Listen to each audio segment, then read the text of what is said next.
pure electric truck has no place to go. Electrification has arrived at long-distance truck traffic.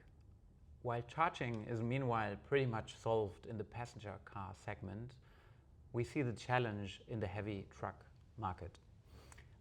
That's the topic we want to talk today about. It's called Energy15, so we will take 15 minutes only, crisp and sharp talk. This is something you can listen to in between going from A to B. And I'm very happy today that we have an expert on the topic. Before we start the conversation, my name is Philipp Kauff. I'm responsible for Renewable in Germany. And I have next to me Sebastiaan. So hey. Sebastiaan, hi. It's a pleasure to have you here today. And you have 10 years of experience in the energy segment, in charging, and maybe you can give us some background on how did you get here and what is your journey on the energy market? Yeah, happy to. So Sebastiaan, indeed, working at Renewable, very much focused also on the segment of logistics, transport, charging, to develop our battery energy storage solution there. My background in energy space and transport has been largely focused on setting up the charging business at Total Energies. I was actually the first full-time employee in the company dedicated to charging, and focused on rolling out the activity from when it was really a nascent idea, just some e-Golfs and Nissan Leafs on the roads, to being among the market leaders in fast charging, home charging, office charging, and really seeing everything from how to service the drivers, the fleet managers, public charging infrastructure, high power charging, slow power charging. So definitely an interesting journey. And having witnessed also, I would say, the shift from initially very much a focus on the rollout of infrastructure to gradually towards the end more the shift on optimizing cost.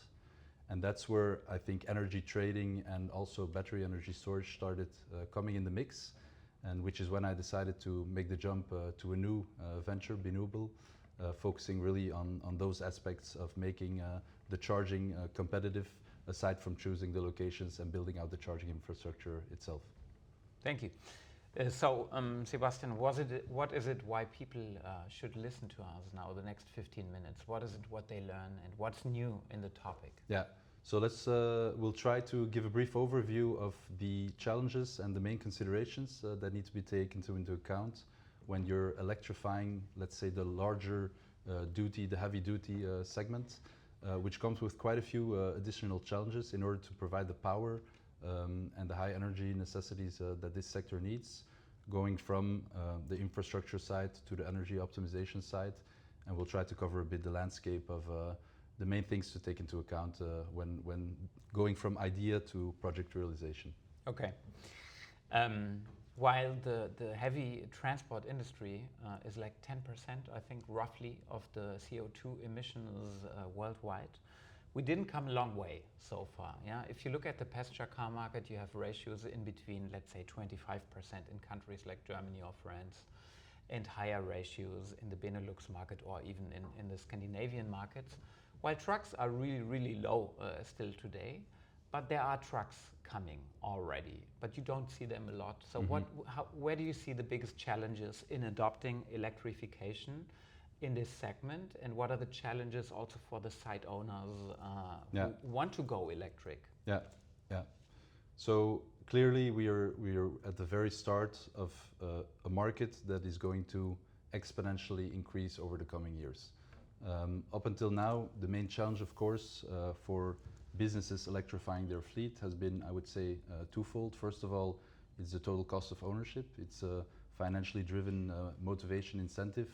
And up until now, the price differential between a diesel truck and a fully electric truck was too high, threefold or more, and it's just very difficult based on the running costs, the operational costs, to recover that cost in time. So that has been a first challenge, which of course is now increasingly disappearing due to the continuously lower cost of the battery itself, which makes up the highest part of the capex of the vehicle. Secondly, important to note out that there has been quite a shortage of vehicles on the market that are to spec and can fit the needs of these operators have the required battery capacity, can go the distance, charge fast enough, reliability, which is already proven. So there's a lot of new vehicles now coming onto the market finally, European manufacturers, Chinese manufacturers, which has not previously been the case. The challenges I think we'll get into on a deeper level in a second, but yeah, they're manifold, sadly. Operating a diesel fleet comes down to securing your diesel price, negotiating on volumes. Operating an electric fleet comes down to optimizing your routes, optimizing your charging behavior, optimizing your charging costs, getting charging on site, which is already a challenge due to grid congestion. But for all of these challenges, of course, there are solutions. So it's a new world, basically, a lot of different challenges, and we are kind of shifting away from initially maybe more the cost topic of the cars and the availability of the trucks. Now, if I understand you right, more on the infrastructure side. Yeah. So how do you, like from the conversations you have, what are those challenges from the site owners now looking at their grid connections, and how do they handle those challenges? Yeah. Yeah, I think the first and foremost challenge that was also there in the beginning with passenger vehicles is a bit the chicken and the egg issue, of course. In order to make the jump, invest in charging infrastructure, invest in electric trucks, there needs to be the demand for it. Now, luckily in Europe, there are quite some demand drivers going from large off-takers that demand green transport to ETS2 penalizing more and more the diesel cost. So the drivers are coming there. In terms of challenges, as I mentioned, indeed, there's a lot of uncertainty with regards to the operating profile of those electric trucks within the fleet. We see that most of the players that are entering that market right now, they are starting to electrify on, let's say, the most easy to electrify segment of their fleet, which is medium duty trucks covering medium distances, returning to the depot almost every night. Why? Because of course there's a certain amount of predictability. You are not dependent on public charging infrastructure, which we could get into, and that's of course a barrier today. And it's quite easy to, in that case, to forecast the total cost of running the fleet as compared to a trucking fleet which needs to cover some distance, needs to do a mix between depot charging, destination charging, public charging. So we see a gradual shift from, let's say, the shorter segment, lighter duty vehicles to now increasingly longer distances and the heavier duty segment. Okay. Yeah, let's focus for a second on depot, and then we go to public charging, like when the truck is on the road, where depot seems to be the easier case because you are kind of in control of it. But in reality, what we see sometimes in the conversation we have is, well, they're pretty limited here in that case in the availability of enough electricity, because they are running a warehouse so far with ICE trucks coming there, and the only electricity consumption you have is light, a little bit heat and a little bit cooling. And now suddenly you have these megawatt charging trucks over there. So what do you do? What is the reality? What are customers now? How are they acting with this challenge? Yeah, I think honestly the main takeaway is you need to start. It's quite time-consuming today in the current maturity of the market process to go from zero electrification of the site to having a very future-proof site that can accommodate almost the entire electric fleet that you might one day have. And to be honest, we will only get there by taking a few intermediary steps. We see a main challenge today, which is that developing those projects, it requires quite some expertise on grid infrastructure, but also on energy optimization, which is typically expertise that logistic operators do not have today. They typically have one person looking after their energy cost part of their time, and now that energy cost on site is becoming the dominant driver of their total cost of ownership. So it's quite a complex topic. You need to know energy markets, you need to know energy procurement, sourcing, hedging, and then the optimization part of everything.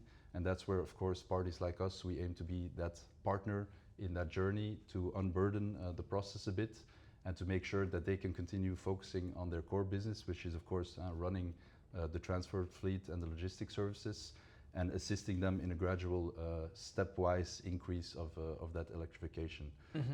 And really being that partner along the way to assist in the interaction with the energy supplier, with the grid operator, and all of the other necessary stakeholders in order to develop these electric hubs.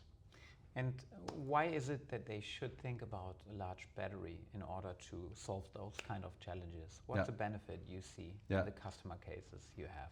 Yeah, well, depending on the market, of course, and the type of site, battery typically is either a driver of increased cost advantages, or a driver of or a solution to power limitations. So on the cost side, of course, a battery, it's kind of a Swiss Army knife. It can ensure that local peaks are shaved. It can increase the self-consumption of local generation, solar, for example.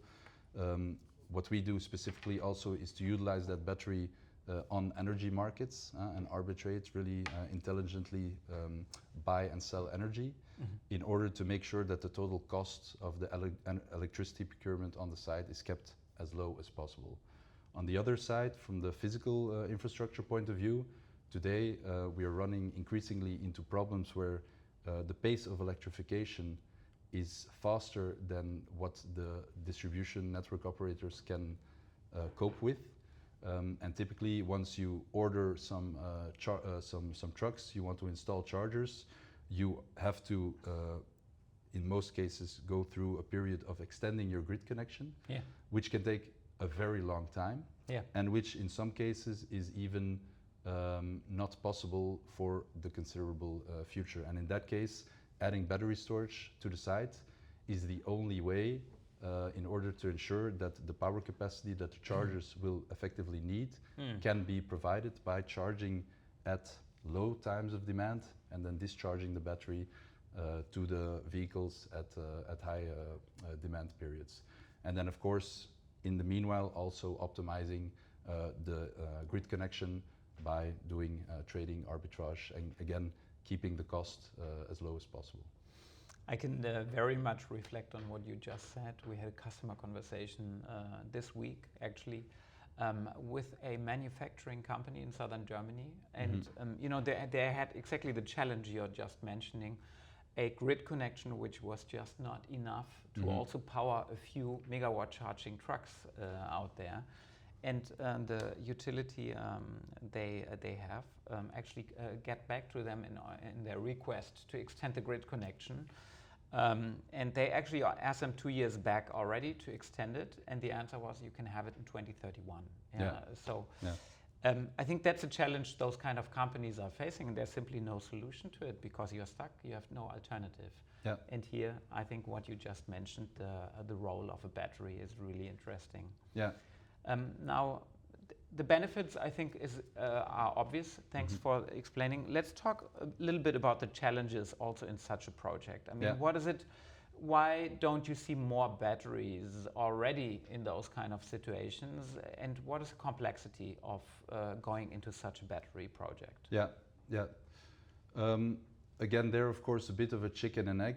The battery is linked to the vehicles and the charging infrastructure, which is again linked to the demand. So we see a lot of parties today analyzing the feasibility of projects, not a lot of parties yet taking the jump to effectively do so.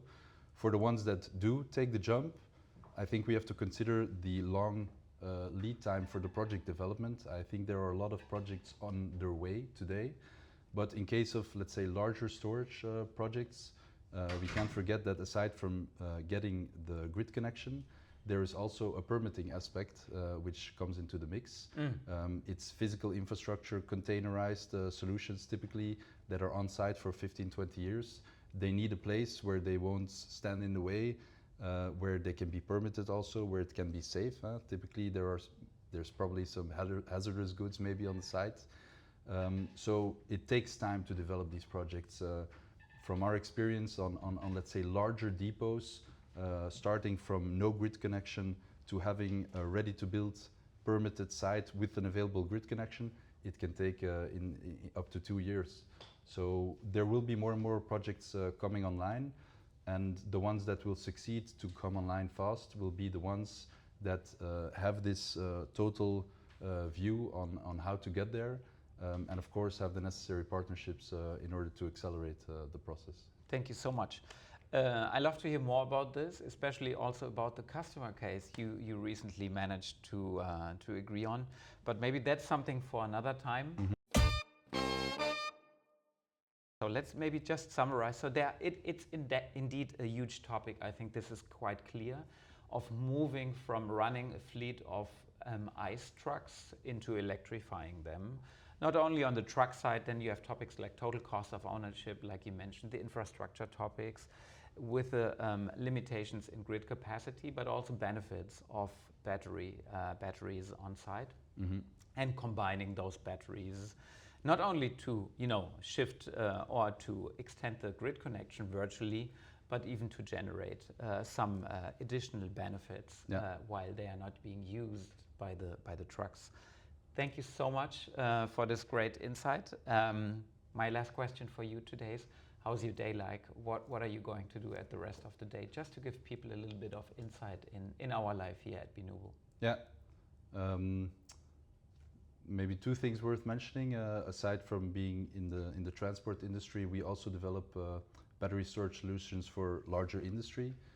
Today we have an important meeting with a client to discuss how the battery park, which is really multi-100 megawatt hour park, will be permitted on the site. We're talking about a chemical plant, quite some hazardous processes where safety is really very important. So there we have a dedicated task force around safety and the permitting of that site.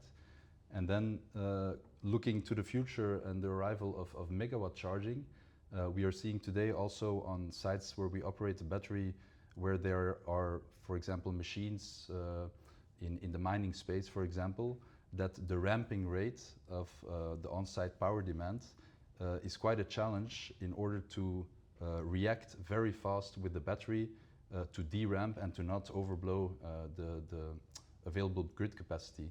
And again, imagine a site with 3, 4, 5, 6 megawatt chargers. You could easily imagine going from 0 power demand to 3 megawatt power demand in a matter of a couple seconds. There, of course, we need to ensure that the communication architecture responds fastly, so that uptime and reliability of the site is ensured. And from a product perspective, today that poses some unique challenges. Yeah, so plenty of things to do. That sounds like a startup life. Thank you so much, Sebastiaan, for all of the insights. That's it. Thank you so much.